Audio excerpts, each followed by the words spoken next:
why don't we talk about One Clinic, because it would be really great to hear about how your journey, I guess, what you've taken from everything, including, the Microsoft Health Innovation Lab, and what you've been able to bring to this startup that's now going through the Highway to 100 Unicorns program.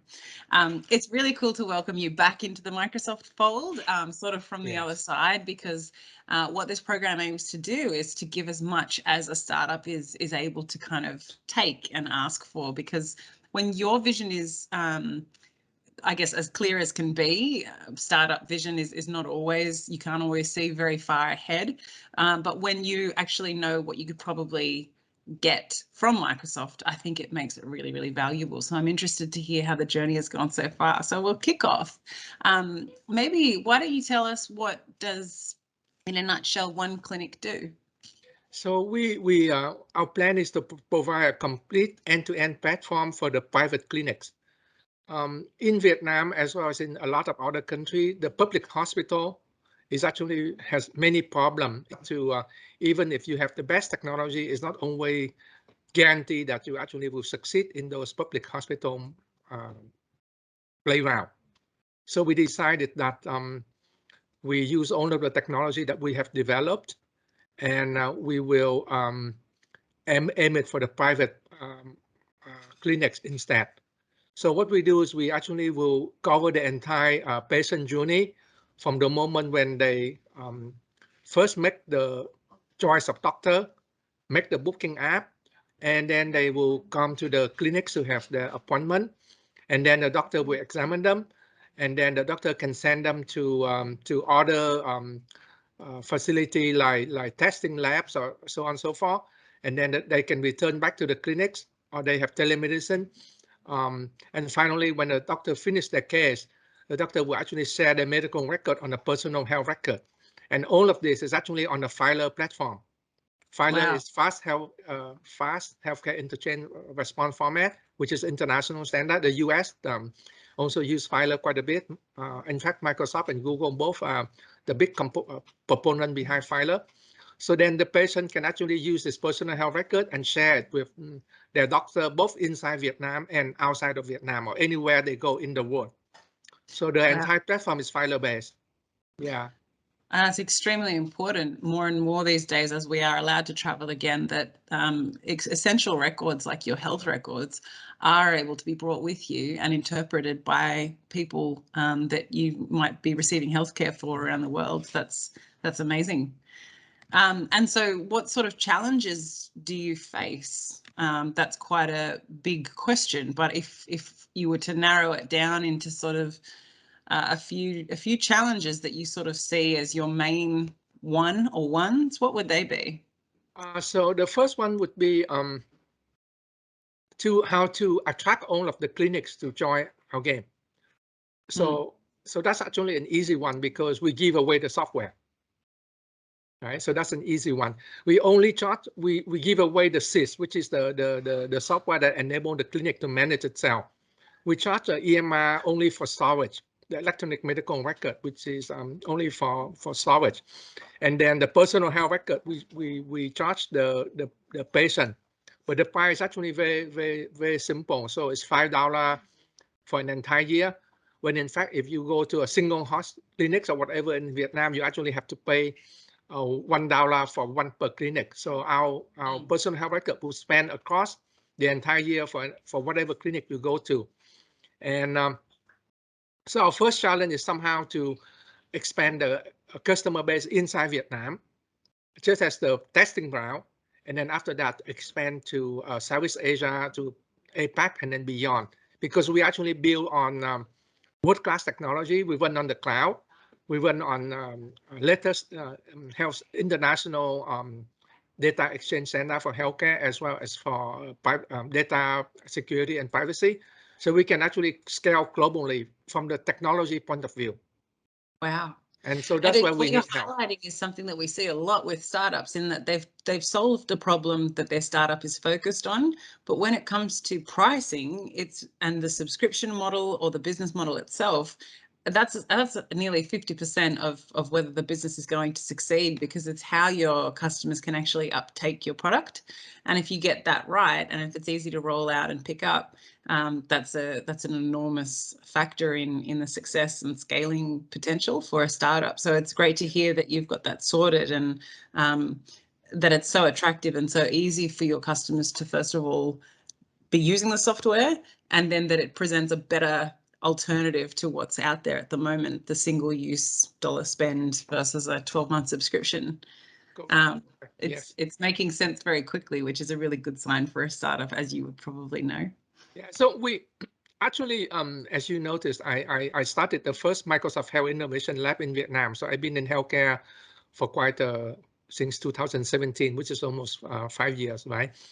And there's actually no reason why I would leave Microsoft, except that my passion for healthcare is much bigger than my passion for Microsoft. So I left Microsoft to do healthcare, but I'm still on Microsoft platform because I don't know, I'm born with that passion for healthcare. Yeah, yeah. And so that is an amazing trait to have when you're going to be impactful, to be passionate about something. And so what would the impact of this program be to Vietnam and driving economic growth in Vietnam and then beyond when you scale out? So right now there is no there's no the Ministry of Health has specified no standard for private medical clinics. No standard whatsoever. They specify standard for public hospital, but what we by providing free software for the clinics, for private clinics, enable the patient to whichever clinic they go to, whether the clinic has our software or not, can still upload their medical record. We're actually changing the way that healthcare works. Wow. So patient is no longer dependent on a particular clinic. They can go to any clinics, right? And the clinic does not have to have our software.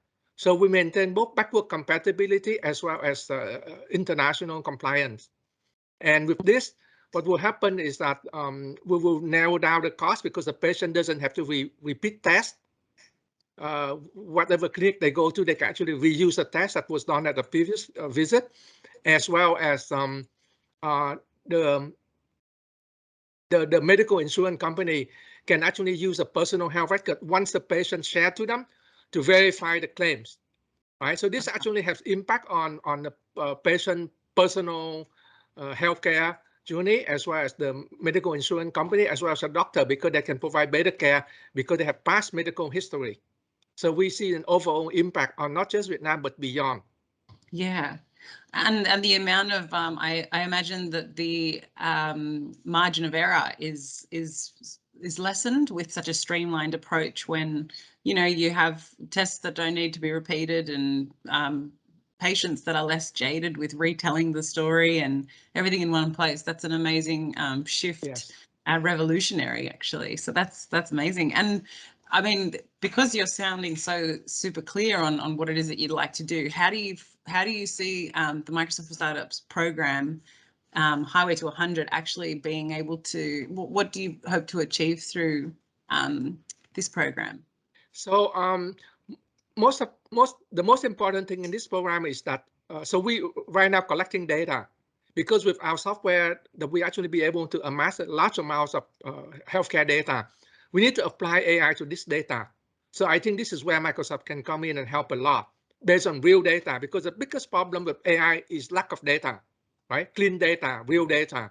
So I think that's one thing in terms of technology. In terms of business, I think that Microsoft can help us to expand to other countries with the Microsoft brand name and the Microsoft people that are already in those countries. I believe this will have this is basically a revolution in family care, right? Family practice. And I believe that we cannot do this alone. And we do not trust anyone except Microsoft to stand behind us on this revolution, or evolution, if you want to call it. Yeah, both. I think both of those fit amazingly. Got it. Okay, a very clear answer, and one I hope to be able to achieve with you. And do you have key criteria that you're going to be making those technology decisions around? In terms of AI, or what do you mean? I mean, you know, you mentioned there that you want nobody else but Microsoft to be backing you on this, and is that for reasons like the criteria of security or the ways in which Microsoft would be connected to other systems, or the ease at which you'll be able to scale into other countries? What are the criteria for? So yes, the first criteria for me is that trust. Microsoft is a brand everyone trusts in terms of data privacy, data security, right? I won't go into the detail, but other brands are less trustworthy. Let's put it that way. The second one is I think that in terms of AI, I think that Microsoft is among the top two contender for AI technology. And I actually was privileged enough to discuss with the Microsoft healthcare team about an AI project prior to when we were doing the first wave of COVID. But at that time, we don't have data to allow them to help us. So that's the second reason. And the third reason is the global presence of Microsoft in different countries, 190 plus countries. So I think that I made the choice for Microsoft. Most reason is the trust. Second reason is the AI technology, and third reason is it's just a global presence. Yeah, well, those are really integral to business. So really sturdy answers as well. And I think, you know, every startup and business in general is at the mercy of trends and different things sort of ebbing and flowing. In your particular industry and market, how does One Clinic address the different trends and changes that happen in the medical industry? Yeah, so very good question. So before we launched One Clinic, we've already did the market survey. I'm also an advisor to the Ministry of Health, the ICT department of the Ministry of Health. So I know where the trend is. And there are three trends in Vietnam. The first one is digital transformation of healthcare, which is actually apparent. The second one is the use of electronic medical record. And ours is actually very, very special because it's actually an electronic medical record that is paper-like. It's actually based on document format. So most electronic medical record, you see a screen. Here you see a piece of paper, except it's electronic paper. So doctors are used to using paper-based medical record. They will be easily used to using our electronic medical record. And the third trend, especially because of COVID, is the migrations of patients from big hospitals to clinics. So we leverage on these three things with the launch of One Clinic. There is a reason why we launched it, the time when we launched it. Wow. There's the last question here, which is usually, you know, it usually yields answers about how people have had to overcome the challenges of COVID. The question is, how has COVID affected or transformed your business? But it sounds here like your business is actually somewhat responding to COVID and actually one of those things that's taking COVID and photosynthesizing it into a better way of life to make it easier for everybody. So I guess, you know, with that in mind, I'll pose the question, how has COVID affected or transformed your business? So COVID has driven the change of the patient from big hospital to smaller private clinics. So that's the first trend. The second trend is that COVID, for better or for worse, actually have accelerated the digital transformation of everything, not just healthcare, right? And the third thing is that our electronic medical record is very unique because it's very lightweight. They actually can dance inside Teams.